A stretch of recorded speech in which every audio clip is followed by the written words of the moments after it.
रूप पाहता दोषरी रूप पाहता दोषरी रूप पाहता दोषरी रूप पाहता दोषरी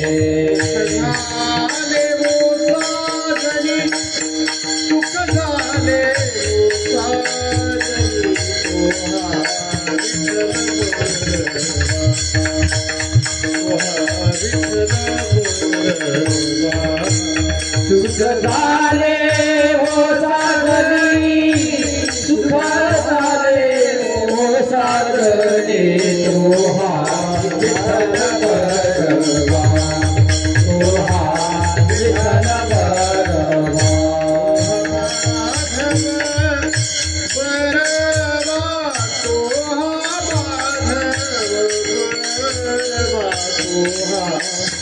विठ्ठल बरवा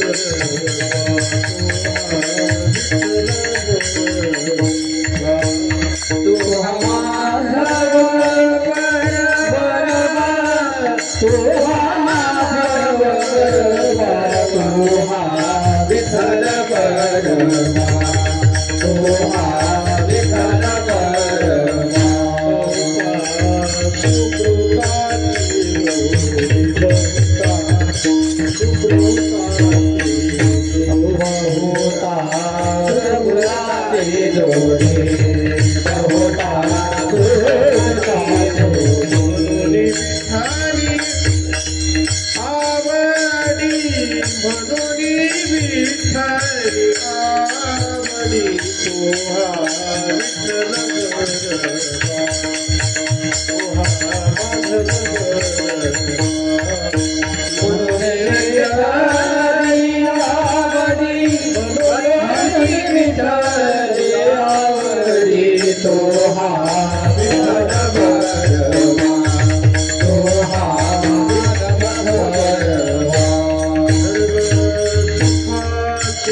सारिखा अस्ता पाठी राखा श्री गुरु सारिखा अस्ता पाठी राखा सारिखा अस्ता पाठी राखा श्री गुरु सारिखा अस्ता पाठी राखा सारिखा सारिखा कोण करे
हरि।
लेखा कोण करी कोण करी कोण करी कोण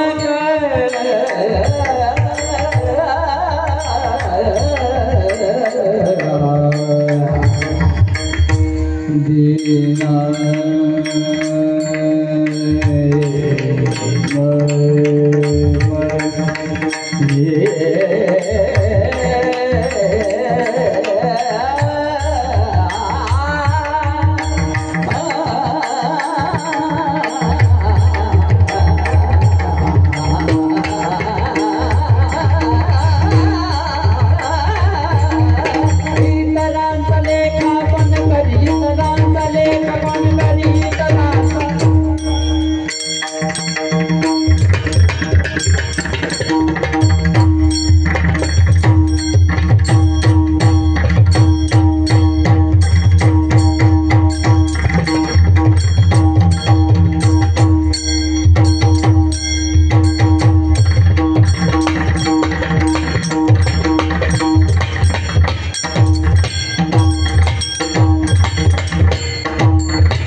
श्री गुरु सारिखा असता पाठी राखा इतरांचा लेखा कोण करी श्री गुरु सारिखा असता पाठी राखा इतरांचा लेखा कोण करी राजयाची कांता काय भीक मागे मनाची आजोगे सिद्धी पावे कल्पतरू तळवटी जो कोणी बैसला काय वाणी त्याला सांगा जोजी ज्ञानदेव म्हणे तरलो तरलो आता उद्धरिलो गुरुकृपे किंवा आता उद्धरिलो गुरुकृपे श्री गुरु सारिखा असता पाठी राखा इतरांचा लेखा कोण करी नमो विश्वरूपा विष्णुमाय बापा विश्वरूपा विष्णुमाय बापा विश्वरूपा विष्णुमाय बापा विश्वरूपा विष्णुमाय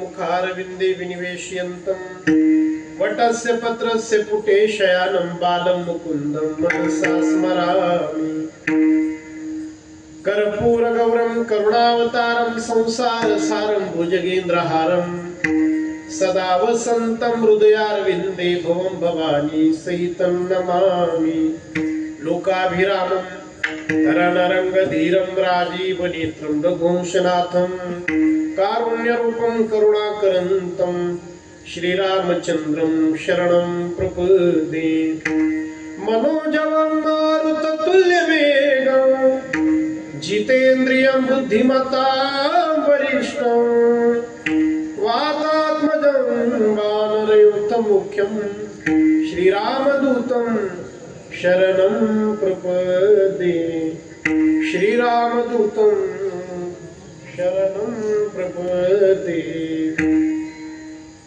कृपाळ उदार माझा ज्ञानेश्वर तया नमस्कार वारंवार न पाहे आती कुळाचा विचार भक्त करुणाकर ज्ञानाबाई जया पूजिले आदरे पांडुरंगे विमानस्थ केले प्रयाण प्रसंगे तनुमानवी दिव्य रूपीच केली न त्यागिती दिव्य लोकासी नेले श्री निवृत्तीनाथांचे चरणी शरण एका जनार्दनी शिवे अवतार धरून केले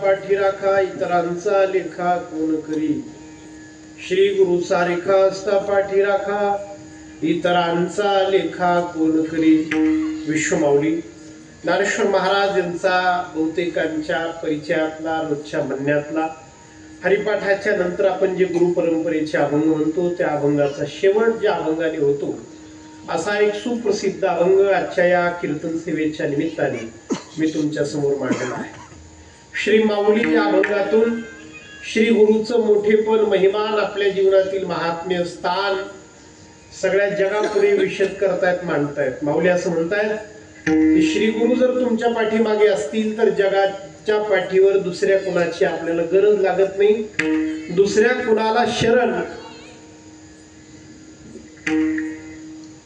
जाण्याची आवश्यकता भासत नाही दुसऱ्या कुणाची मोजदाद करण्याची गरज नाही कारण आपल्या पाठीवर आपल्या डोक्यावर ज्यांचा हात असतो तो जगातला सगळ्यात पवित्र सगळ्यात ताकदवान असा हात असतो आणि तो श्री गुरूंचा आहे श्री गुरु सारिखा असता पाठी राखा इतरांचा लेखा कोण करी आपल्याला कळावं यासाठी माऊलींनी दृष्टांत दिलाय माऊली म्हणतायत की राजाची पत्नी कधी भीक मागेल का नाही मागणार तिच्या मनात जे येईल ते खरं होणार ते सत्य होणार ती वस्तू तिला मिळणार कारण ती राजाची पत्नी आहे तसं आपण ज्या श्री गुरुच्या आश्रित आहोत तो श्री गुरु म्हणजे साक्षात परब्रह्म आहे अशा परब्रह्माच्या आश्रित असलेल्या शिष्याला जगामध्ये कसलीही कमतरता भासणार नाही आपल्याला कळावं म्हणून आणखी माऊलींनी दृष्टांत दिलाय तो तिसऱ्या चरणात ते कल्पतरू तळवटी जो कोणी बैसला. कल्पतरू नावाचं झाड, त्याच्या खाली जी इच्छा केली ते मिळतं. त्या झाडाखाली जो बसलाय तो भीक मागेल का? गरज नाही. कारण तो ज्या झाडाखाली ज्या बसलाय, ज्या छायेत ज्या सावलीत बसलाय, ती सावली जगातली सगळी मनोरथ पूर्ण करणारी सावली आहे. तसं माऊली म्हणतायत की श्री गुरु म्हणजे माझे निवृत्तीनाथ महाराज हे जणू कल्पतरू आहे. त्यांच्या छत्रात त्यांच्या सावलीखाली मी बसलेलो आहे. मी का भीक मागेन? मी जगापुढे हात का पसरेन? पसरणार नाही, भीक मी मागणार नाही. कल्पतरू तळवटी जो कोणी बैसला. काय वाणी? वाणी म्हणजे कमतरता. त्याला काही कमी पडेल का? नाही पडणार. काय वाणी त्याला सांगा जोजी. आणि माऊली म्हणतायत की हा जो ज्ञानदेव आहे, हा जो मी आहे, याचा उद्धार केवळ आणि केवळ श्री गुरूंनी केलाय. ज्ञानदेव म्हणे तरलो तरलो आता उद्धरिलो गुरु कृपे विठ्ठल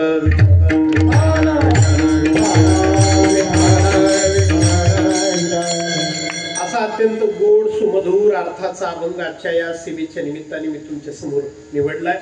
खरं म्हणजे अभंग कसला तर निवृत्तीनाथ महाराज रूपी सिंहिणीचं दूध पिऊन ज्ञानदेव नावाच्या बछड्याने जगापुढे फोडलेली ही डरकाळी आहे. माऊली एवढं कठोर बोलत नाही. माऊली म्हणजे फार हळू अंतकरण आहे. माऊली फार नाजूक बोलतात. महाराज जीवातळी अंतरीत जीव आपला, अशा वृत्तीचे माऊली. माऊलींनी शिवी दिली तर फार माऊलींना शिवी येते मूर्ख, गावंडिया, गावंढळ. त्याच्या पलीकडची शिवी माऊलींना येत नाही. महाराज तुकाराम महाराजांचं थोडं वेगळं. तुकाराम महाराजांच्या चप्पलच असते काय. माऊली नाजूक व्यक्तिमत्व आहे. माऊली म्हणजे हळवार व्यक्तिमत्व. माऊलींना शिवी येत नाही, माऊलींना कठोर बोलणं येत नाही, माऊलींना आत्मप्रौढी सुद्धा येत नाही. स्वतःचं महिमान माऊली कधी गात नाही. तुला म्हणतात की एरवी तरी मी मूर्खू जरी जाताला असे अविवेकू तरी संत कृपा दीपकू. मी किती मोठा आहे हे माऊली कधी सांगत नाही. पण आजचा प्रसंगच असा आहे की मी मोठा आहे हे सांगितल्याशिवाय माझ्यावर ज्यांची कृपा झाली ते किती महान आहे हे जगाला पुढे कळणार नाही. म्हणून माऊली आज त्यांचं महिमान सांगताना मी थोर कसा झालो, कुणामुळे झालो, कोणती परंपरा मला थोर करायला कारणीभूत झाली, त्या परंपरेचं माऊली आपल्या पुढे दर्शन करून देत आहेत. आणि हा दर्शन घडवणारा आजचा हा प्रसिद्ध अभंग तुमच्या पुढ्यात सादर केलेला आहे. श्री गुरु सारिखा असता पाठीराखा. आपल्या श्री क्षेत्र कपालेश्वर या पवित्र पावन जागेवर आदरणीय हरिभक्तीपरायण गुरुवर्य श्री पोपट नाना महाराज यांचा गुरुपूजन सोहळा, कृतज्ञता सोहळा म्हणूयात आपण आपल्या भाषेमध्ये. आपल्या सगळ्या भक्तगणांनी, त्यांच्या शिष्यांनी, त्यांच्या अनुयायांनी आपण सगळ्यांनी आयोजित केला. आणि त्यानिमित्ताची ही कीर्तन सेवा आयोजित करून आपण सगळ्यांनी मला या कीर्तन सेवेला बोलावलं आहे. हे भाग्य समजतो, माझं परम भाग्य समजतो की पवित्र जीवन जगलेलं हे व्यक्तिमत्व. आदरणीय हरिभक्तीपरायण आदरणीय पोपट नाना महाराज, जो महाराज वारकरी शिक्षण संस्था मामासाहेब दांडेकर, आज खरं मामासाहेबांची पुण्यतिथी आहे. वैकुंठवासी गुरुनान गुरु मामासाहेब दांडेकर बंकट स्वामी महाराज हे संत महात्मे यांचं जीवन जसं पवित्र होतं, त्याच परंपरेमध्ये शिकून, त्याच परंपरेचा आश्रित होऊन, त्याच परंपरेला डोळ्यासमोर ठेवून जगणारी महाराष्ट्रातली काही मोजकी माणसं, थोडी माणसं, की जो महाराजांना ज्यांनी समोर ठेवलं, वैकुंठवासी मामासाहेबांना ज्यांनी समोर ठेवलं, आपलं जीवन अत्यंत पवित्र ठेवलं, अशा मोजक्या थोड्या लोकांमध्ये आदरणीय श्री नाना यांचा समावेश होतो. आपण सगळे हे जाणता. आणि मला असं वाटतं की गुरुपौर्णिमेला ही जमलेली गर्दी, हे भरलेलं पटांगण आदरणीय नानांच्या पवित्र जीवनाचं दर्शन घडवणारं पटांगण. कोण कोणाकडे जातं? महाराज जातात. मला मिलिंद महाराज परवा दिवशी फोन आला, नाशिकहून ज्युपिटर हॉटेल, ते ज्युपिटर हॉटेल आहे, तर त्यांनी मला फोन केला तिथून की महाराज आमच्याकडे श्रीमंत माणूस आलाय, त्याला हॉटेलला वडिलांचा वाढदिवस करायचा आहे. म्हटलं करू. कीर्तन करायचे महाराज. म्हटलं करू. टाळकरी ते भजनी मंडळ तुम्हाला आणावं लागेल महाराज. म्हटलं आणि ते टाळकरी आणावं लागतील महाराज. टाळाने बबिळ काय पक्वाज बिकवाज, म्हटलं पक्वाज आली ना भजनी मंडळ. म्हटलं आली बघ. मला पण ते लोक म्हणलं, ते लोक तुम्हाला जमवावे लागतील, लोक काही आज ती स्कीम काही निघाली नाही. फार पवित्र जीवन जगावं लागतं नाही का, फार पवित्र, खूप स्वच्छ जीवन जगावं लागतं. तेव्हा लोकांना असं वाटत असतं की आपल्या श्री गुरूंचा, आपल्या गुरूंचा काही सोहळा, गुरुपूजन समारंभ साजरा करावा, यासाठी जीवन फार स्वच्छ जगावं लागतं. जीवन फार स्वच्छ जगावं लागतं. 60-70 वर्षांचं आयुष्य जगलेली माणसं ही, आणि 60-70 वर्ष आपण त्यांना पाहत राहतो, तरी सुद्धा आपली श्रद्धा अभंग राहते, आपली श्रद्धा एकनिष्ठ राहते. कसं जीवन जगलेलं तुम्ही आपल्या स्वतःच्या प्रपंचात डोकून पाहा. आपल्या स्वतःच्या प्रपंचात पटतं, घराघरात भावाभावात पटतं नाही पटत. रक्ताची माणसं एकत्र राहायला तयार राहतात का? नाही राहत. रक्ताची माणसं एकत्र राहत नाही. पण आदरणीय नानांसारखी पवित्र जीवन जगलेली माणसं 60-70 वर्ष लोक त्यांना पाहतात, तरी त्यांच्यावरची श्रद्धा अभंग आहे. याचं कारण त्यांचं पवित्र, स्वच्छ, निष्पृह आणि निष्कलंक जगलेलं जीवन. विठ्ठल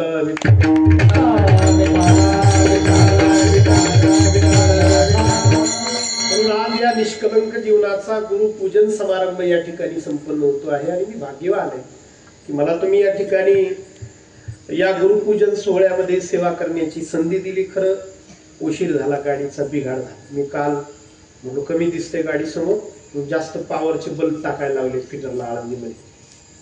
तर त्यांनी ते पूर्वीचे काढले, ते जास्त पॉवरचे टाकले. मला कळालंच नाही, पण ते जास्त पॉवरचे बल्बांनी ते होल्डरच जाळून टाकले. एक पॉईंट गेला त्या घाटामध्ये, म्हटलं गेला असेल. दुसराही गेला देवळ्याला, म्हटलं आता थांबलो पाहिजे. मग त्यांनी सांगितलं वेळ लागेल महाराज. तरी पण या ठिकाणी जितका वेळ शिल्लक आहे, आणि जशी मला श्री कपालेश्वर महाराज बुद्धी देते, उरलेल्या वेळेमध्ये 1 तासामध्ये 45 मिनिटांमध्ये ही सेवा मी कपालेश्वर महाराजांच्या चरणी, जोग महाराजांच्या चरणी समर्पित करण्याचा प्रयत्न करेन. विठ्ठल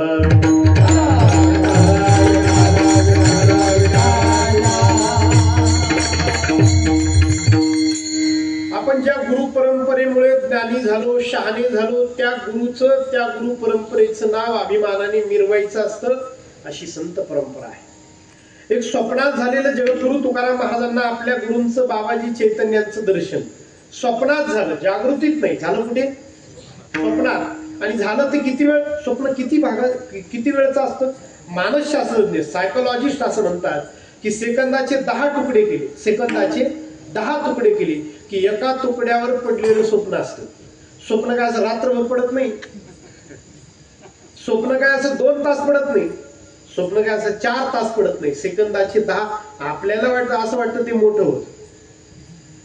स्वप्न 10, एका सेकंदाचे 10 तुकडे केले की एका सेकंदाच्या 10 तुकड्यापैकी एका तुकड्यावर पडलेलं स्वप्न असतं, असं मानसशास्त्रज्ञ म्हणतात. इतक्या छोट्या तुकड्यामध्ये झालेलं आपल्या गुरूंचं दर्शन. पण तुम्ही जर जगद्गुरु तुकाराम महाराजांचा गौरव करायला गेले, क्या बात आहे महाराज, काय जीवन आहे तुमचं, काय उंची आहे, आपण किती मोठे आहात. तर तुकाराम महाराज म्हणतात मी मोठा नाही, हा मला ज्यांनी दर्शन दिलंय ते मोठे. सत्यगुरु राय कृपा, सत्यगुरु राय सत्यगुरु राय कृपा सत्यगुरु राय कृपा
स्वप्नातलं एवढंच दर्शन, पण आयुष्यभर अभिमानाने तुकाराम महाराजांनी ते मिरवले.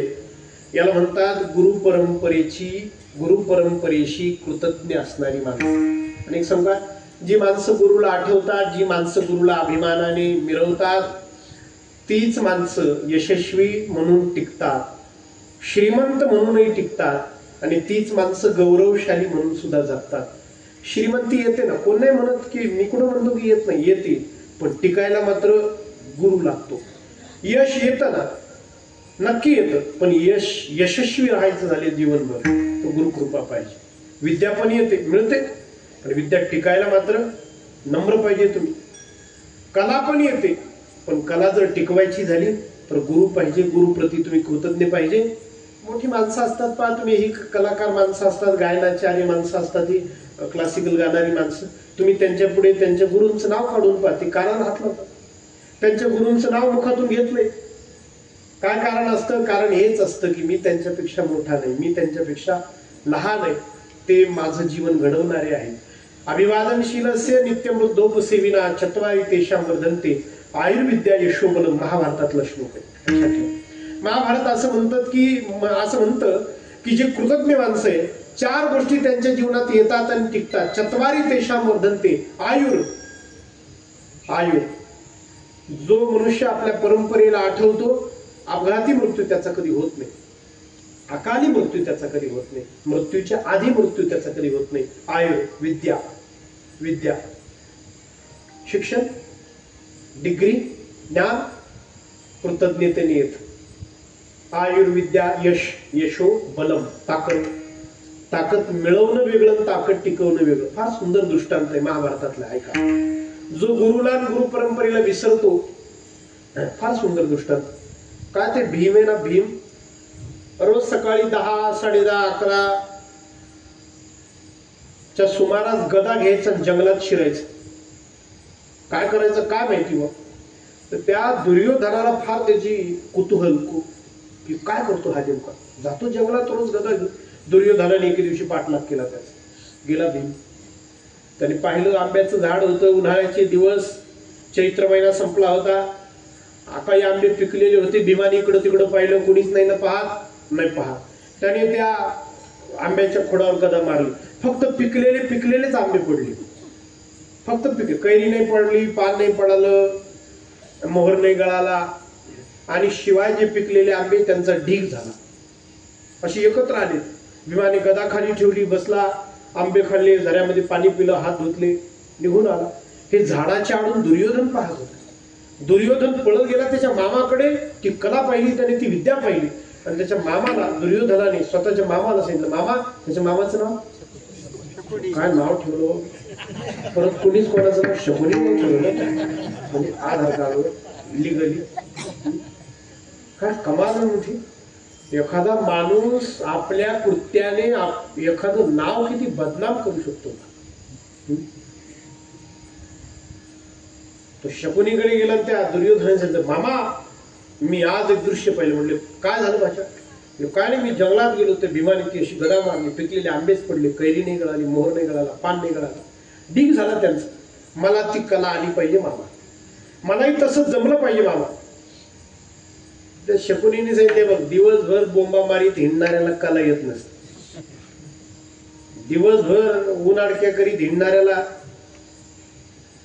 तुम्ही आळंदीला थंडीच्या दिवसात जानेवारीत जा, 1000 पोरं घाटावर मदंग वाजवत बसलेले असतात. आपण स्वेटर, ग्लोव्ह, सॉक्स घालून, पुन्हा फार थंडी, आपल्या शेजारचं म्हणतो खूप थंडी, आणि त्याच्या पलीकडचं म्हणतो नाही, यंदा फारच थंडी. 1000 पोरं मदंग वाजवत बसलेले असतात, आहे की नाही?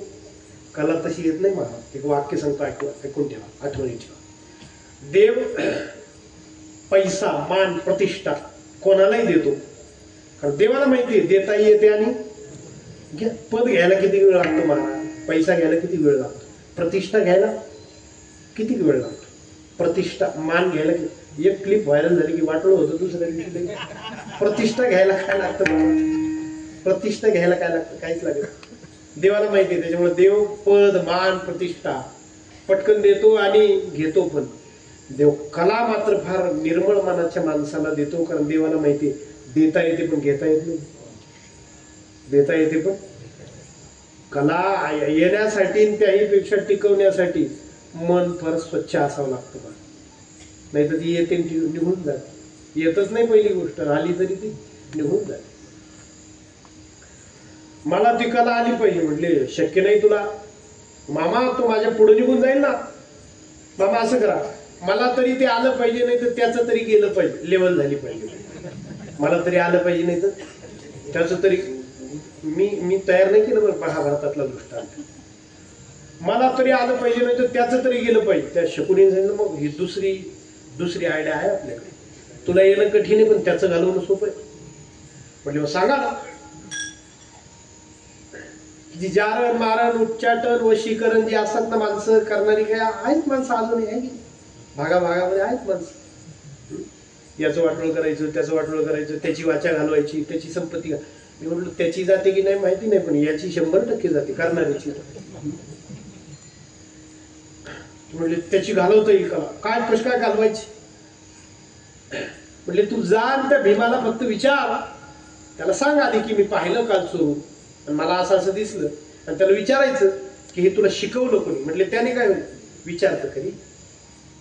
तो गेला तो दुर्योधन त्या भीमाला विचारलं, भीमा मी माफी मागतो पहिली तर गोष्ट, मी पाठलाग केला झाडाच्या आडून सगळं पाहिलं, हे तुला शिकवलं कोणी रे.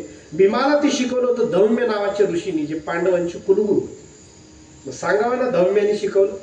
पण तो भीम मोठा हुशार, त्याने सांगितलं आता मला काय शिकवायची गरज, मी म्हणजे आईच्या पोटातूनच बाय बॉर्न जन्मानेच हुशार आहे. एक जण गुरुपौर्णिमेला आरशात पाहून स्वतःच दर्शन घेतो, म्हणजे किती हुशार असेल मला सांगा.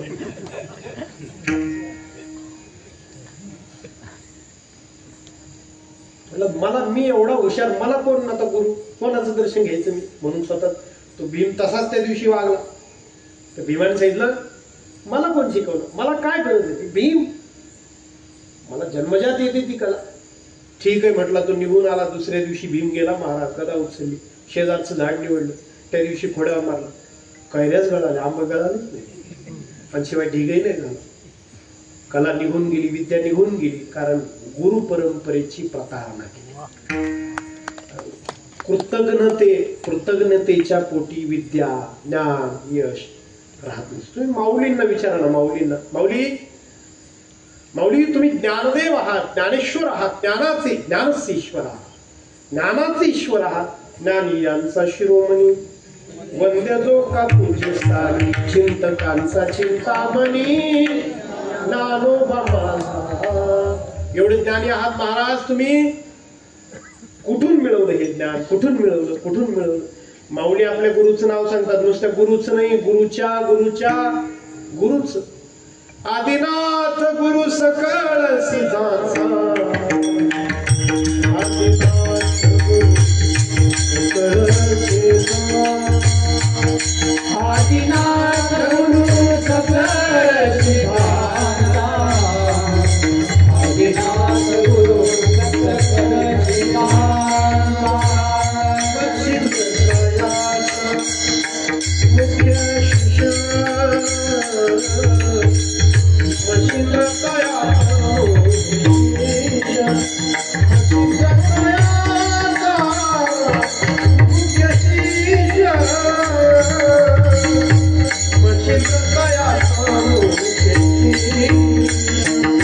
मच्छिंद्राने बोध गोरक्षाची केला, मच्छिंद्राने बोध गोरक्षाची केला, मच्छिंद्राने बोध गोरक्षाची केला, मच्छिंद्राने बोध गोरक्षाची केला. माऊली आपण ज्ञानदेव झालात, ज्ञानाची देव झालात. कुठून झालात? माऊली म्हणतात माझ्यामुळे नाही, माझ्यामुळे ही परंपरा आहे, मी तिचा आश्रित झालो. ती परंपरा अशी आहे की ना आदि गुरु शंकरा लागोनी शिष्य परंपरा. क्षीरसिंधूच्या परिसरी शक्तीच्या कर्ण कुहरी नेनो कै त्रिपुरारी. सांगितलं हा नेनो शब्द मला फार आवडतो नानायातला, या ओळीतला.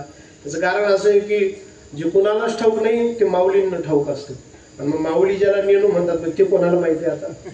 माऊली त्याला नेणू म्हणतात बा.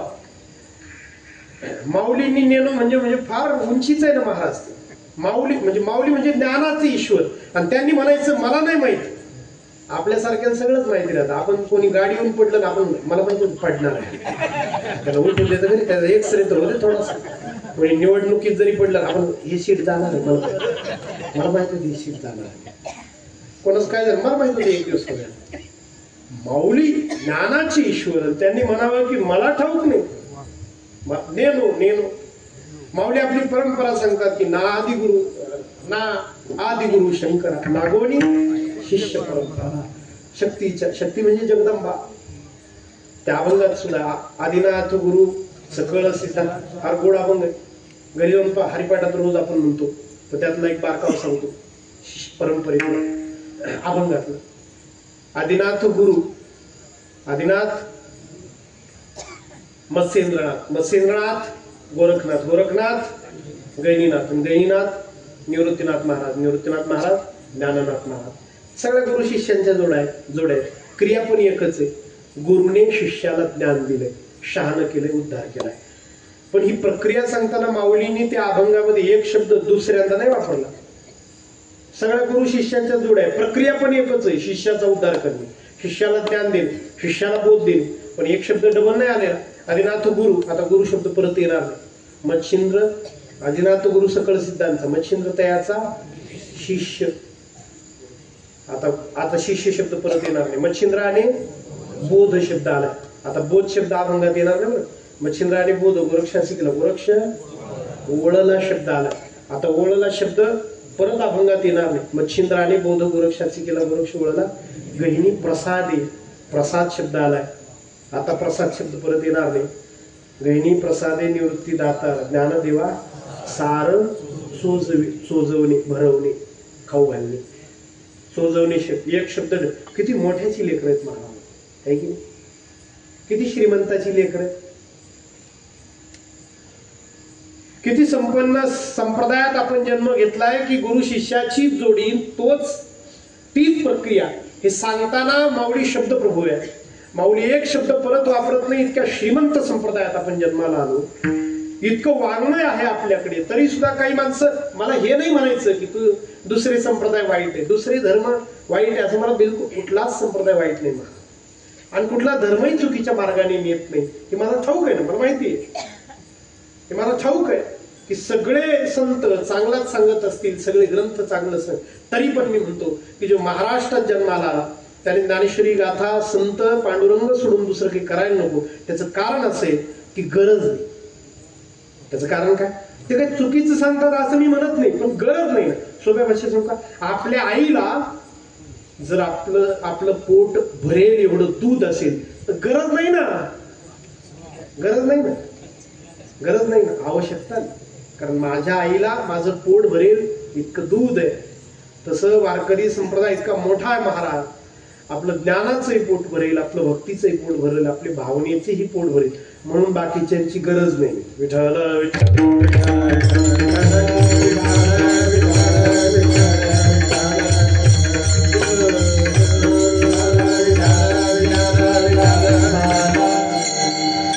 माऊली किती कृतज्ञ आहेत की म्हणतात मला निवृत्तीनाथांनी शहाणं केलं, मला आदिनाथांपासून आलेल्या परंपरेने शहाणं केलं.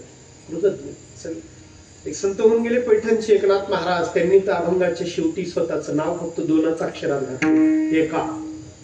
आणि गुरुचं नाव टाकलं जनार्दन. गुरुचं नाव 4 अक्षरात आणि स्वतःचं नाव.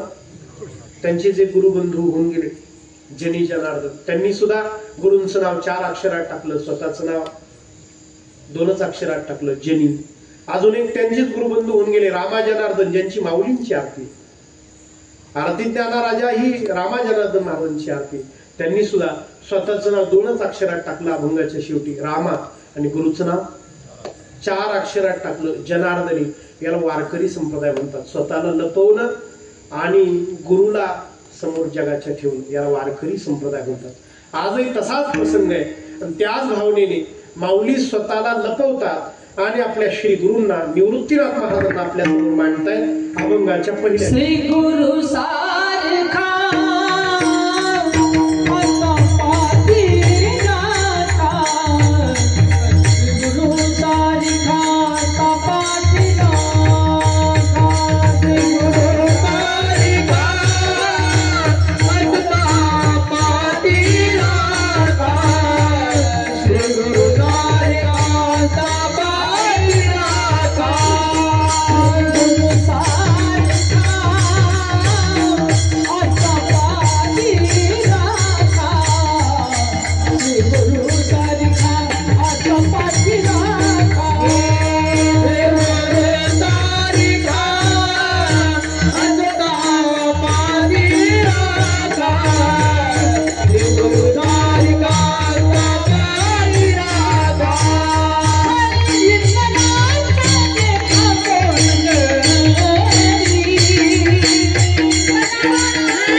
शब्द आहेत ज्ञानेश्वर महाराजांचे. माऊली म्हणतायत श्री गुरु सारिखा असता पाठी राखा.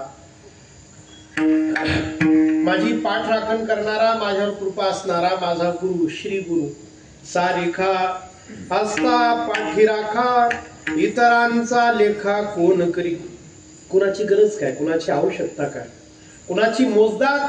लेखा म्हणजे गणती करणं, लेखा म्हणजे लक्षात घेणं, लेखा म्हणजे आशेनं पाहणं. मी कुणाकडे आशेनं पाहत नाही, कुणाची मोजदाद करत नाही, कुणाची मी कुणाला मोजत नाही, कुणाची गणती करत मी कुणालाही माझ्या बेरजेत धरत नाही. का? कारण श्री गुरु आहेत. श्री गुरु सारिखा. गुरु आणि श्री गुरु दोन शब्द आहेत. सरळ जर सांगायचं झालं, सोप्या भाषेत जर सांगायचं झालं तर जगामध्ये आपल्याला जे ज्ञान देतात, विद्या शिकवत असतील, कला शिकवत असतील, पोटा पाण्याच्या नोकरीच्या दृष्टीने सक्षम बनवत असतील, त्यांना आपण गुरु म्हणूया. आणि जे अध्यात्म विद्या देत असतील ते मात्र गुरु नाही, ते श्री गुरु. विठ्ठल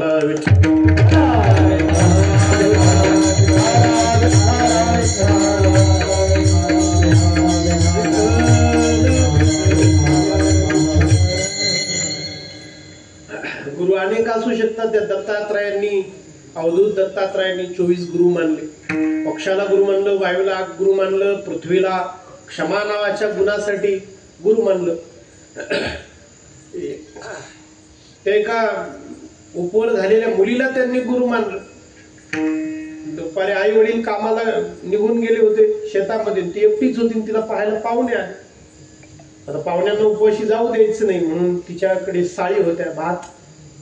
पण तो भात काढलेला नव्हता. वरच्या त्या साली फोलपट काय म्हणतात तुमचं, साळी वरचं टर्फल तसंच होतं.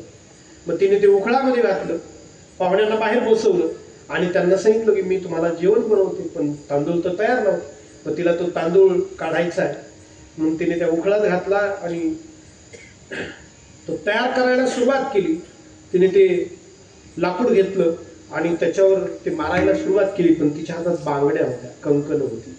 ती एकमेकावर आपटायला लागली. तिला असं वाटलं की जर या कंकणांचा, या बांगड्यांचा आवाज जर बाहेर गेला तर होणारे माझे सासरे, होणारा माझा नवरा असा विचार करेल की हिच्याकडे दुपारच्या भाताला जर तांदूळ शिल्लक नाही तर हे लग्न कसं काय करतील, काय करतील.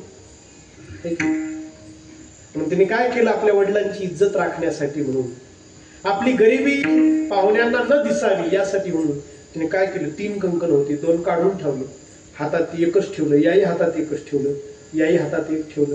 ते दृश्य अवधूत दत्तात्रय महाराजांनी पाहिलं, त्या महात्म्याने पाहिलं. त्याने त्या मुलीला, त्या उपवर झालेल्या स्त्री मुलीला गुरु मानलं.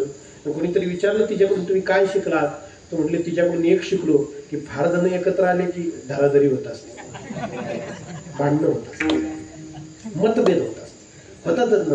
मला सांगा, टीव्ही कोणत्या कोपऱ्यात ठेवावा याच्यावर नवरा बायको कधी एकमत झालंय का? झालंय. ज्यांचं पहिल्या फटक्यात एकमत झालं असेल त्यांची पूजा बांधायला पाहिजे. वेळ होत नाही, ते होतच नाही, होत नाही.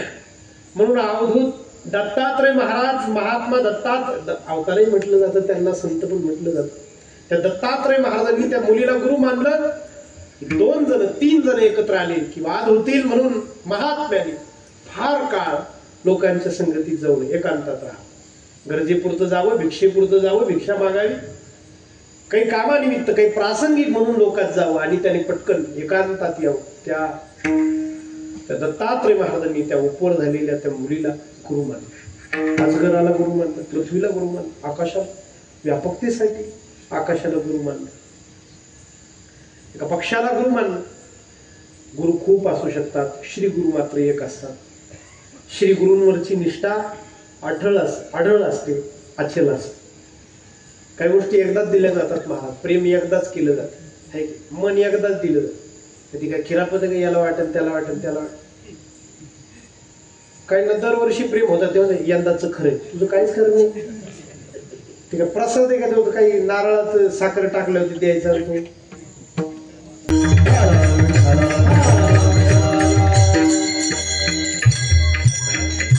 गुरु आणि श्री गुरु यातला फरक सांगत होतो. गुरु जे जगातलं ज्ञान देतात त्यांना गुरु म्हणतात, ते अनेक असू शकतात. श्री गुरु मात्र एकच असतो. गुरु जगाचं ज्ञान देतो आणि श्री गुरु मात्र अध्यात्म विद्या देत असतो. अध्यात्म विद्येचे दाविलेसे रूप जो अध्यात्म कृपादान केले संती कल्पांतीही सरेना जो अध्यात्म देत असतो तो श्री गुरु. आणि जो जगात्म ज्ञान देतो तो गुरु अनेक असू शकतात, श्री गुरु एकच असतो. श्री गुरुच्या प्रती वाहिलेली श्रद्धा एकदाच जीवनात वाहिली जाते, 1000 वेळा ती वाहता येत नाही. आणि 1000 वेळा वाहिली ती श्रद्धा राहत नाही, तो व्यभिचार होतो. म्हणून एकदा ती वाहिली एका श्री गुरुच्या चरणी की तिथे आपण स्थिर राहायचं असतं, त्याला श्री गुरु असं म्हणतात. एकविध आम्ही न धरू पालट, एकविध आम्ही न धरू पालट, न संडू हे वाट सापडली, न संडू हे वाट सापडली. वैकुंठवासी मामासाहेब दांडेकर यांची आज पुण्यतिथी आहे. फार मोठे गायक होते वैकुंठवासी खाशाबा कोकाटे, फार मोठा माणूस गायन क्षेत्रात. मामासाहेबांच्या कीर्तनाला उभे राहायचे खाशाबा कोकाटे. मामासाहेबांनी आजच्या दिवशी गुरुपौर्णिमेला निर्याण केलं. खूप रडले खाशाबा, आयुष्यभर मामासाहेबांच्या साथीसाठी ते राहिले. मामासाहेबांच्या साथीसाठी ते राहिले. आणि मग आपली पूज्य व्यक्ती गेली की काहीतरी सोडायचं असतं ना, काहीतरी सोडायचं असतं. ठीक आहे, माणसं नावडती गोष्ट सोडतात. डायबिटीज वाली साखर सोडतात, बीपी वाली मीठ सोडतात. हुशार राहतात माणसं, हुशार राहतात. खाशाबांना विचारलं होतं की खाशाबा तुमचं श्रद्धास्थान गेलं, मामासाहेब गेले, तुम्ही काय सोडणार? मामासाहेब खाशाबांना भैरवी म्हणायला लावायचे शेवटी कीर्तनात. खाशाबांनी सांगितलं होतं की माझं श्रद्धास्थान गेलं, माझे गुरुजी गेले, माझं सर्वस्व गेलं, मी भैरवी राग गाणार नाही गायला महाराज, आयुष्यभर नाही गायला, आयुष्यभर नाही. सत्या म्हणून एक माणूस होता गावचा, आणि कर्मवीर भाऊराव पाटील होते. कर्मवीर भाऊराव पाटील अरे शिक्षण संस्था, तो गावचा माणूस होता. त्याला ही व्यवस्था आवडे ना, त्याने बंड पुकारलं व्यवस्थेविरुद्ध. श्रीमंत लुटारू लोकांना तो लुटायचा, गडगंज लोकांना तो लुटायचा, गरिबांमध्ये वाटायचा. सत्या नावाचा, सत्या डाकू म्हणून नाव पडलं. पण त्याने कर्मवीरांना अंगा खांद्यावर खेळवलं होतं. कर्मवीरांना अंगा खांद्यावर खेळवलं. तो सत्या कालांतराने इंग्रज सरकारच्या ताब्यात सापडला. सरकारने त्या सत्या नावाच्या डाकूला, त्यांच्या लेखी तो डाकू खरा देव मनाचा माणूस, गरिबांची मदत करणारा, गरिबांच्या लेकी बाळींच्या लग्नाला 2 पैसे देणारा, मदत करणारा, सत्या नावाचा तो माणूस. कर्मवीरांनी शेवटची त्याची भेट घेतली आणि त्याला विचारलं होतं की मला तू खूप सांभाळलंस, आता तुला ही फाशीची शिक्षा झाली, मी तुला काय देऊ? तर त्या माणसाने सांगितलं होतं की आयुष्यभर चांगल्या चपला घालायच्या होत्या, पण तेवढ्या चपला काही माझ्याच्याने घालणं जमलं नाही. तुझ्या पायात चांगली चप्पल दिसते भाऊ, भाऊरावांना सांगितलं, तेवढी चप्पल मला दे, उद्या माझी फाशी 24 तास मी चप्पल घालेल. भाऊरावांना कर्मवीरांना रडायला आलं, त्यांनी ती चप्पल दिली आणि सांगितलं घाल. याने ती चप्पल घातली. कर्मवीर हॉस्टेलवर आले, त्यांची शाळा होती. खूप रडले. रात्री मध्यरात्री त्यांनी आपल्या वहीवर लिहिलं की सत्याला, माझ्या आवडत्या व्यक्तीला मी चप्पल दिली, आता आयुष्यभर मी चप्पल नाही घालणार. नाही घातली महाराज. श्रद्धा निष्ठा काही गोष्टी आहेत महाराज, तुम्हाला सांगतो. त्याचं मोल पैशाविषयात होत नसतं. बरं, शब्दाचं मोल पैशाविषयात होत नसतं. पैसा मान तो ते फार अलीकडच्या गोष्टी आहेत त्याच्या जागी. आणि मग ती श्री गुरूंवर असते. एकविध आम्ही न धरू पालट, न संडू हे वाट सापडली, मनवोनी केला पाहिजे सांभाळ, मनवोनी केला पाहिजे सांभाळ. मला सांगा, लग्नामध्ये अपरिचित मुलगी पत्नी म्हणून पाणीग्रहण आपण तिचं करतो. 1-2 वर्षांनी आपल्या घराची मालकीण होते. 2 वर्षांनी आपल्या घरात आपल्या तिजोरीच्या चाव्या तिच्याकडे असतात. तिजोरीच्या काय, पण आपल्या पण चाव्या तिच्याकडे असतात. मला एक सांगा, कशाच्या जोरावरती घराची मालकीन झाली बरं? कशाच्या जोरावर झाली? शेतात राबली म्हणून. शेतात तर ते बाकी काय म्हणतात तुमच्या गुत्ता काय उगतं काय म्हणत असतील, गुत्ता मक्ता, ते राबलेच ना. कांदे लावायला तिची टोळी आली बायांची, ते मग त्यांना चाव्या दिल्या आपण नाही. ती 2 वर्षात आपली घराची मालकीन झाली, आपली मालकीन झाली. ती झाली निष्ठेमुळे. निष्ठेमुळे ती झाली निष्ठे. विश्वास ये करी स्वामी वरी सत्ता. गुरुप्रती अनन्य अशी श्रद्धा ठेवली तर आपण हे बोलू शकतो की श्री गुरु सारिखा हस्ता पाठी राखा, इतरांचा लेखा कोण करी. अध्यात्म विद्या भारत आहे, कारण भारतामध्ये श्री गुरु जन्माला आले. भारत वेगळा आहे. तुम्हाला सांगतो, आज आपण इतके नाजूक वागतो, इतके सेन्सिटिव्ह, इतके संवेदनशील वागतो. 4 चाकी गाडीच्या पुढे जर पावसाळ्याचे दिवस बेडूक आला, खेकडा आला तर आपण मरू देत नाही. पण याच तारखेला, आजच्याच तारखेला आफ्रिका नावाच्या खंडामध्ये कंबोडिया नावाचा देश आहे, सुदान नावाचा देश आहे, कांगो नावाचे देश आहे, असे काही देश आहे आजच्याच तारखेला की ज्या देशांमध्ये माणसं माणसांना मारून खातात. कोण खातात? माणसं खातात. कोणाला खातात? कसं वाटलं ऐकायला, पण खरं आहे. माणसं माणसांना मारून खातात. कशामुळे बरं हे? कशामुळे? त्याचं उत्तर एकच आहे महाराज, की आपल्याकडे संत झाले, त्यांच्याकडे संत झाले नाही. दुसरं उत्तर सांगा. दुसरं उत्तर दुसरं. अहो, एवढे जगाच्या पाठीवर प्राणी आहे, इतके प्राणी आहे, पण संस्कृती किंवा संस्कार हे फक्त माणसाला आहे. अजून सोपं सांगतो तुम्हाला, ही आई आईच्या पाया पडावं, ही बहीण आहे तिला वळणी टाकावी, ही मुलगी आहे लग्न करून हिला सासरी नांदवायला पाठवावं, आणि ही बायको आहे फक्त हिच्याशी प्रपंच करावा. हे फक्त माणूस करतो. का करतो? तर माणसामध्ये संत जन्माला आले, गुरु जन्माला आले, आणि त्यांनी आपल्याला सांगितले ही आई हिच्या पाया पडा. तुम्हाला असं वाटतं माणूस सगळ्यात बुद्धिवान आहे म्हणून असं वागतो? बिलकुल नाही. माणूस सगळ्यात बुद्धिवान जगातला प्राणी नाही महाराज. डॉल्फिन नावाचा मासा जगातला सगळ्यात बुद्धिवान. त्याचा IQ माणसापेक्षा जास्त भरलाय. बुद्ध्यांक शास्त्रज्ञांनी मोजला. मेंदू मोठा आहे त्या डॉल्फिनचा माणसापेक्षा. चिंपांजी नावाचं एक माकड आहे, 10 लाख चेहरे लक्षात ठेवतो. 10 लाख. आपण 10 लाख ओळखी ठेवू शकतो? 1000, 2000, 10,000, 2-3 हजार फोन मध्ये कॉन्टॅक्ट असतात माणसाचे. फोन बुक मध्ये फार मोठा 3,500, 4,000, 5,000 नाही होणार मला. त्याच्या पलीकडे नाही होणार. 10 लाख चेहरे लक्षात ठेवून. आम्हाला वारीत माणसं भेटतात तर पटकन विचारतात महाराज ओळखलं? फार पंचायत. ज्या त्या भागात गेल्यावर अंदाज करता येतो आपण कुठं कुठं जाऊन आलो इकडं. मग सांगता येतं अंदाजात की तुम्ही त्या गावचे. वारीत म्हणजे महाराष्ट्रातले लोक आलेले असतात. आपण फेटाबादून कुठं जरी कीर्तनाला निघालो असतो आणि ते पटकन रस्त्यावर महाराज ओळखलं, मोठी पंचायत होती. बरं, ओळखण्याची फार इच्छा असते. पब्लिक सेक्टरमध्ये काम करणारी माणसं रोज एका घरी जावं लागतं, दुसऱ्या घरी जेवावं लागतं, रोज एका घरी चहा घ्यावा लागतो. आम्हाला नाही वाटत का ओळखी असं वाटतं ना, पण डोक्याला काही मर्यादा आहे की नाही. आणि मग समोरचा माणूस तर फार प्रेमाने विचारतो महाराज ओळखलं? आम्ही म्हणत असतो वा, तुम्हाला नाही ओळखायचं मग कोणाला ओळखायचं. तो माणूस हुशारच राहतो. तो कीर्तनकाराच्या बारशाच्या भोगले त्यांनीच वाटलेला राहतो. तो विचारतो सांगा मग महाराज मी कुठला आहे, कोणत्या गावचा आहे? एकदम 4:45 माघार घ्यावी लागतो. अर्ध माघारी घ्यावा लागतो 4:45 की नाही ओळखलं मग सांगा. 10 लाख चेहरे. चिंपांजी नावाचं माकड लक्षात ठेवू शकतो. किती बुद्धिवान आहे, पण तरी पण ते माकड आहे.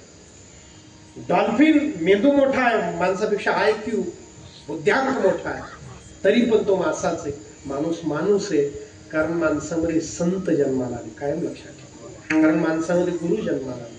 कायम लक्षात ठेवा. माणूस वेगळा आहे कारण माणसाला साधूंनी श्री गुरु बनवून अध्यात्म विद्या दिली. संत मेघवृष्टीने सगळ्या जगाला उपदेश करतात तेव्हा त्यांना संत म्हणतात. आणि संत एकाची जबाबदारी घेऊन त्याला परमात्म्यापर्यंत नेऊन घालतात तेव्हा त्या संताला श्री गुरु असं म्हटलं जातं. भागालिया माझ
मोठेपण सांगण्यासाठी माऊली एक दृष्टांत अभंगाच्या दुसऱ्या राजयाची कांता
मौली म्हणतात राजाची पत्नी कधी भीक मागेल गरज नाही, मागणार राजयाची कांता का मागणार नाही, कारण ती राजाची कांता आहे.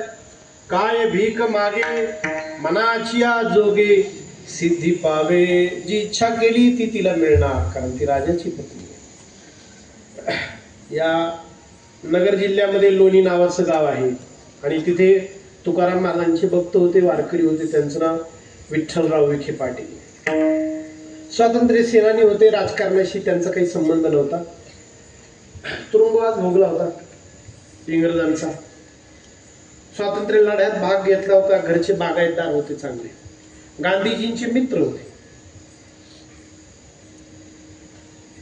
1950 साल उजाडलं आणि खूप मोठ्या प्रमाणात ऊस लागवड, ऊसाचं पीक, सिन्न, अर्धा सिन्न, थोडा दिंडोरी, निफाड, राहुरी, संगमनेर या सगळ्या लिफ्ट इरिगेशन झालं, बागायत झालं आणि खूप मोठ्या प्रमाणात लोकांनी ऊस लावला.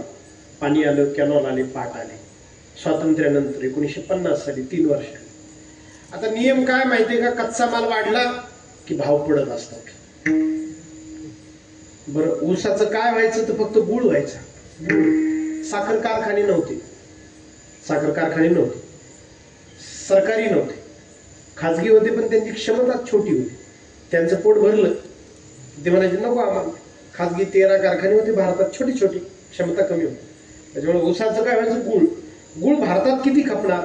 युरोप गुळ घेत नव्हता, परदेशात गुळ एक्सपोर्ट होत नव्हता. त्याचं कारण असं की गुळाला जाता जाता गुळ जायचा तो शिपने जायचा, जहाजाने जायचा, समुद्रमार्गी जायचा. दमट हवेने त्याला पाणी सुटायचं, बुरशी यायची, फंगस यायचं त्याला. त्याच्यामुळे युरोप म्हणायचा की आम्हाला पाहिजे साखर. साखर कारखाने नव्हते तेवढ्या क्षमतेची, छोटे होते, खाजगी होते. त्यामुळे साहजिक करून गुळाला भाव नसल्यामुळे ऊसाचे भाव पडले. ऊसाचे भाव पडल्यामुळे ऊसाचा शेतकरी आत्महत्या करायला लागला. 2 सख्ख्या भावांनी आत्महत्या केली गरिबीमुळे. आणि आसपास लोकांना कळालं, ती लोक म्हटली की हा माणूस मोठा आहे विठ्ठलराव विखे, आपण यांच्याकडे जाऊया, सरकारमध्ये यांना मान आहे. ते गेले शेतकरी, 150 शेतकरी गेले. त्यांनी सांगितलं की विठ्ठलराव, तुम्ही गांधीजींचे मित्र होतात, आता जो पंतप्रधान आहे त्या पंतप्रधानाला तुम्ही, जवाहरलाल नेहरू, त्यांना तुम्ही जवाहर म्हणून हाक मारता आणि ते तुम्हाला काका म्हणतात, एवढा सन्मान आहे तुम्हाला, ते पत्र लिहा ना. की किती वाईट अवस्था आहे शेतकऱ्याची, काही करू शकलेत ते तर. ते म्हटले मी काही माझ्यासाठी काही घेतलं नाही, पण तुमच्यासाठी पत्र लिहिलं. त्यांनी लिहिलंच पत्र पंतप्रधानांना की जवाहर, मी तुला जवाहर म्हणतो, तू मला काका म्हणतोस. मी काही स्वतःसाठी कधी मागितलं नाही, कधी घेतलं नाही. जी स्वातंत्र्य सेनानी म्हणून 13 रुपये वर्षाला पेन्शन होती ती सुद्धा मी नाकारली की मी जगू शकतो, माझ्याकडे आहे शेत, मी ती सुद्धा नाकारली. मी स्वतःसाठी काहीच मागितलं नाही, पण आज शेतकऱ्यांसाठी मागतोय. सरकारी साखर कारखाने व्हावे सरकारी पैशातून, निधीची तरतूद करा असं पत्र त्यांनी पाठवलं. ते पत्र तिथं गेलं ना, हाताखालची जी माणसं होती ती ते पत्र छाटत असतात ना, सॉर्टिंग होत असते, कोणती वरती पाठवायची, कोणती विनाकाराने, उगी वाढदिवसाने शुभेच्छा, गुड मॉर्निंग, गुड नाईट, काही तर ते व्हॉट्सअपला त्याच कामावर गुड मॉर्निंग, म्हणजे काही सेटर उघडायला असतात गुड मॉर्निंग वाले आणि काही सेटर दाखायला रात्री. उगीच विनाकारांची काही पत्र असतात मोठ्या माणसाकडे जाणार, ती सॉर्टिंग करावी लागतात, काटछाट करावी लागते. मग ती पत्र काही डब्यात घालायची, काही वरती ती जी हाताखालची माणसं काम करतात ना, त्या हाताखालच्या माणसांच्या तावडीत त्यांचं ते पत्र सापडलं. त्या हाताखालची माणसं म्हणजे ती लई इबलीस माणसं राहतात. हाताखालची माणसं म्हणजे ती हाताखालून काढण्यासारखीच माणसं, म्हणून त्यांना हाता भारी शब्द येतो, हाताखालची परफेक्ट शब्द. ते पत्र तपासते, काय माणूस हा, याला काही कळतं की नाही, याला काही पंतप्रधानाच्या पदाचा मान ठेवता येतो की नाही, आरे कार्य करतो म्हणजे काय, पंतप्रधान एकेरी उल्लेख करतो म्हणजे काय. त्यांनी ते पत्रच फाडून टाकलं. मला काय उत्तरही नाही, काहीच नाही, वरती तर गेलं ते पत्र. यांना वाईट वाटलं की पंतप्रधानांनी आपल्या पत्राला उत्तर दिलं नाही. तुकाराम महाराजांचे अनन्य भक्त होते. तुकाराम महाराजांना गुरु मानायचे, रोज गाथा वाचायचे. गाथा वाचल्याशिवाय पाणी पित नव्हतं, गाथा वाचल्याशिवाय जेवण करत नव्हते. 200-250 अभंग वाचून काढायचे. पंढरपूरचे वारकरी होते. सकाळी उठले, वाईट होतं, मनात शल्य होतं, पत्राचं उत्तर आलं नाही साधं की जमत नाही, जमेल, काहीच नाही होतं. खूप दिवस वाट पाहिली. गाथा वाचत होते की दिवशी, आणि एक अभंग गाथा वाचता वाचता आला. एक एका साह्य करू अवघी भरू सुचून, अभंग येतो. अभंग माणसं म्हणतात मन आहे, मन नाही, अभंग येतो. माणसं म्हणतात मन आहे ठेविले आनंद ते तैशीची राहावे, मन नाही ती अभंग येतो सुद्धा. शाळेत गेलो होतो मी नाना, एका 26 जानेवारीला ध्वजारोहणाला बोलावलं. गेलो मी, ध्वजारोहण केलं. 4थी पर्यंतची शाळा, मराठी शाळा, झेडपीची. मला शिक्षक मुख्याध्यापक म्हटले, महाराज भाषण करा, पोरांना काही मार्गदर्शन करा. मी उभा राहिलो, माईकवर भिंतीकडे पाहिलं तर लिहिलं होतं, दया क्षमा शांती तेथे देवाची वसती. तर मी माईकवर म्हटलं, पोरांना तुम्ही भाग्यवान आहे, तुमचे गुरुजी मास्तर सर फार चांगला माणूस आहे. त्यांनी तुकाराम महाराजांचा अभंग भिंतीवर लिहिलाय, दया क्षमा शांती तेथे देवाची वस्ती, आणि वरती लिहिलंय सुविचार. सुविचार म्हणून तुकाराम महाराजांचा अभंग तुमच्या गुरुजींनी भिंतीवर लिहिलाय, फार चांगले गुरुजी तुम्हाला मिळाले. असं भाषण करून मी खाली बसलो. त्या मास्तरांशेजारी त्यांनी माझ्या कानात सांगितलं, महाराज मी पुढच्या वर्षी रिटायर होणार आहे, पण मलाच माहिती नव्हतं हा अभंग आहे. हरकत नाही सर, तुम्ही लिहिला ना, हे बरं, कसं काय ना तुम्ही लिहिला, कोणत्या का भावनेने, पण तुम्ही लिहिला, हे बरं झालं, चांगलं अभंगच लिहिला ना, चांगली गोष्ट. तसा हा सुद्धा अभंग आहे बरं, दया एक एका मन नाही.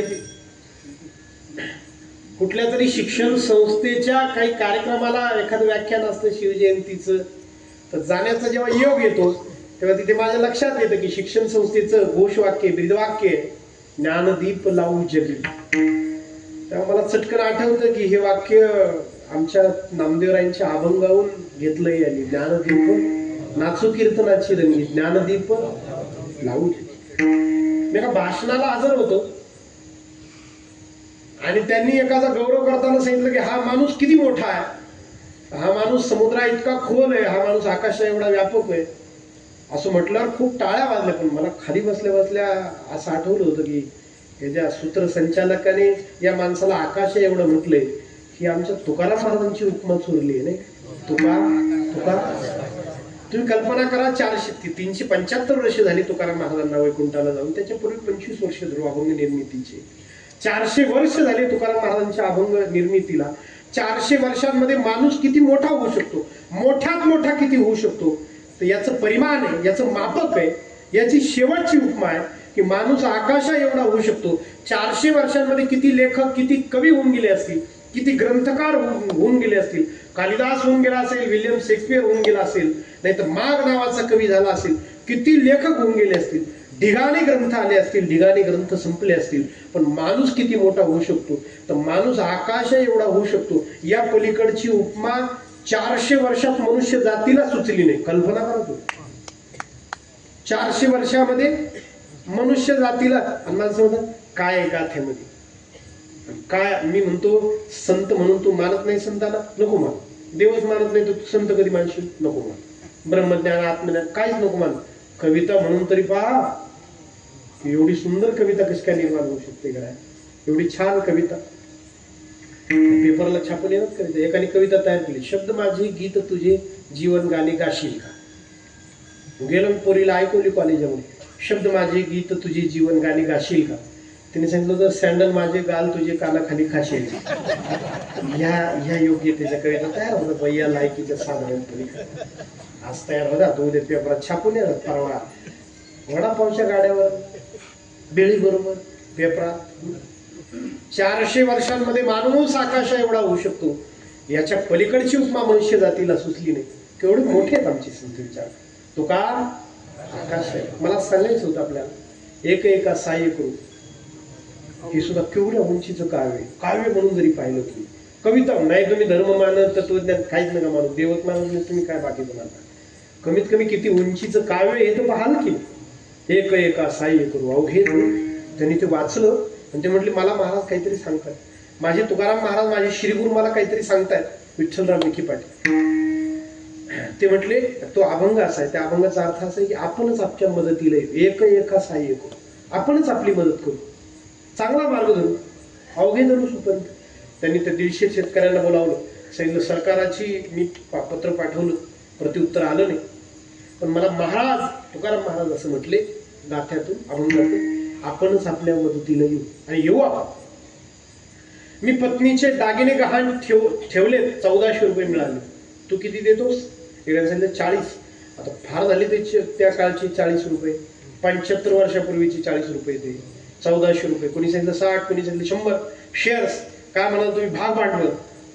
प्रत्येकाने आपापल्या वाट्याचं दिलं आणि त्यांनी सरकारची मदत न घेता साखर कारखान्याचं बांधकाम सुरू केलं. बांधकाम पूर्ण पण झालं.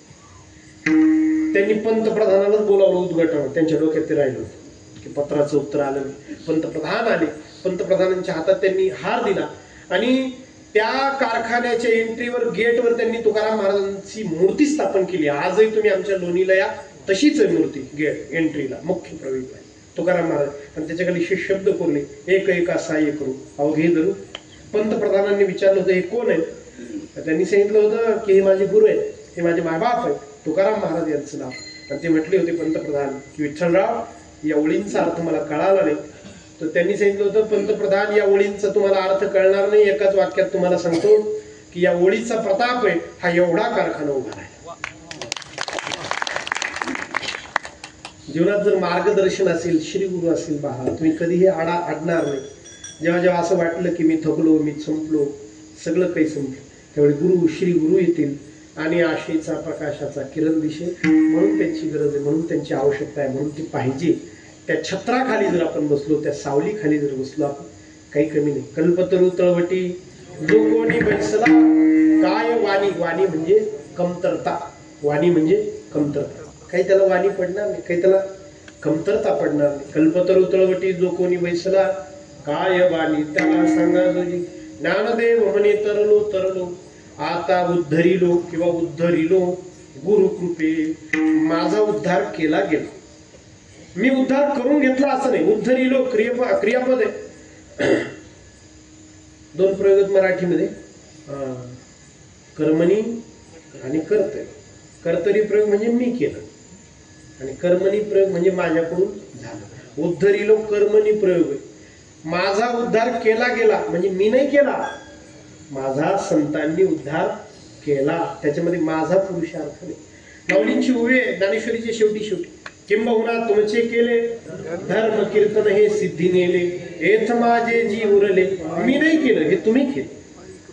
किती नम्रपणा असेल. तुम्हाला एक वाक्य सांगतो, फार छान करावं, खूप जीव ओतून काम करावं, खूप जीव ओतून कार्य सिद्धीस न्यावं, पण त्याचं क्रेडिट आपल्याकडे न घेता श्री गुरुकडे त्याचं क्रेडिट द्यावं. जगात यासारखं सुंदर दृश्य नाही, जगात यासारखं सुंदर दृश्य नाही. वैकुंठवासी वेदांत वाचत होती, जगन्नाथ अण्णा पवार होते, आमच्या गावात आले होते. कीर्तन काय माझ्या ध्यानात राहिलं नाही, मी काहीतरी 7वी 8वीला होतो. एक दृष्टांत ध्यानात राहिला, तेवढा सांगतो आणि थांबतो. वेळा कर्तरी प्रयोग कर्मणी प्रयोग. मी केलं म्हटलं का संपलं, आहे की नाही.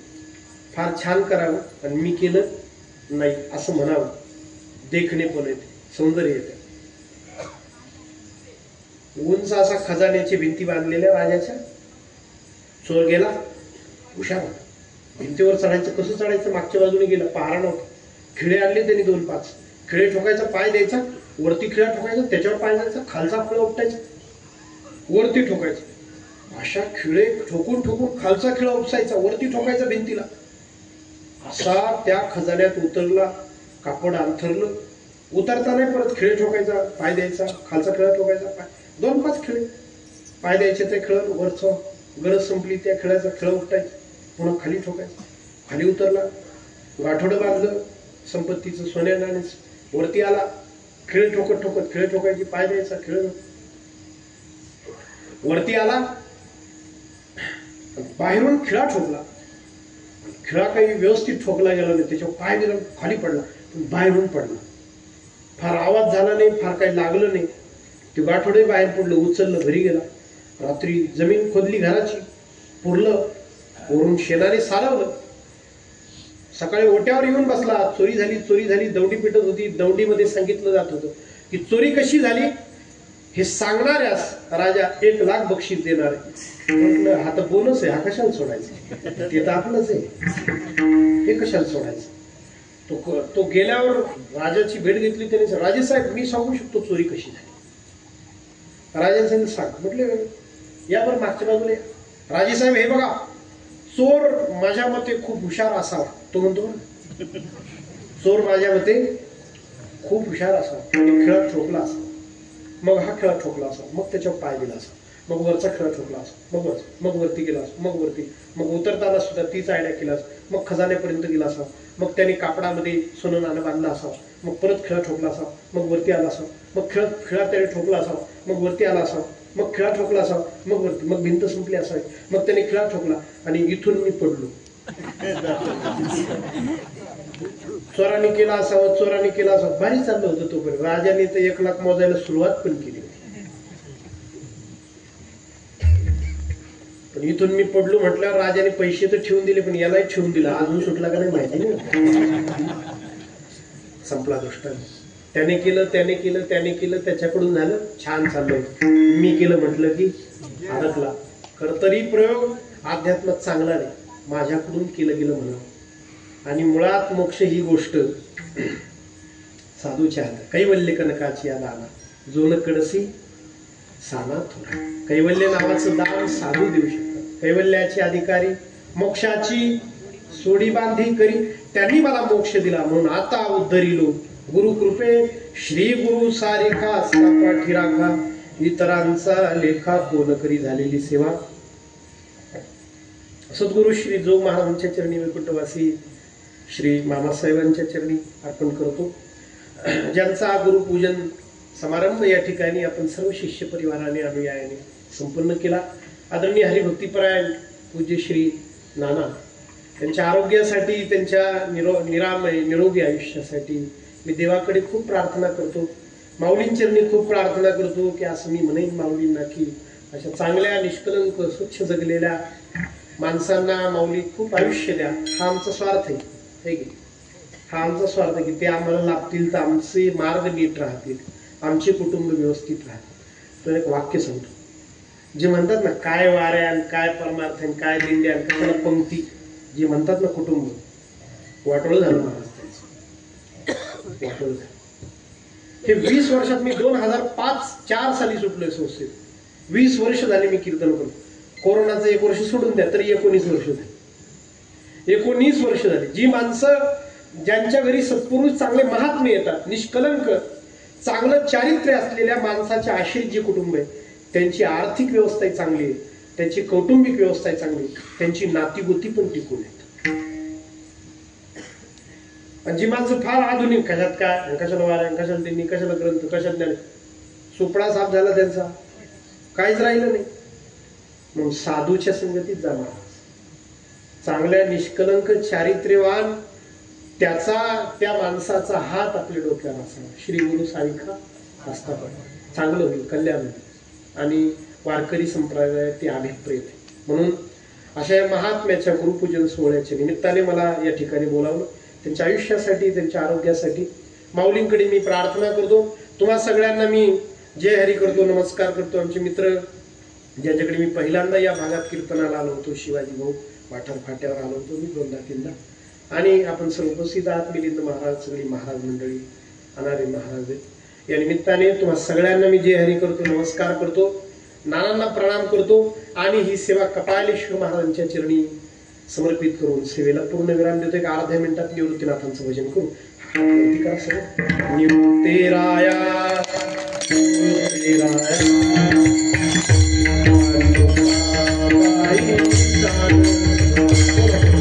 निवृत्ती राया, निवृत्ती राया,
Oh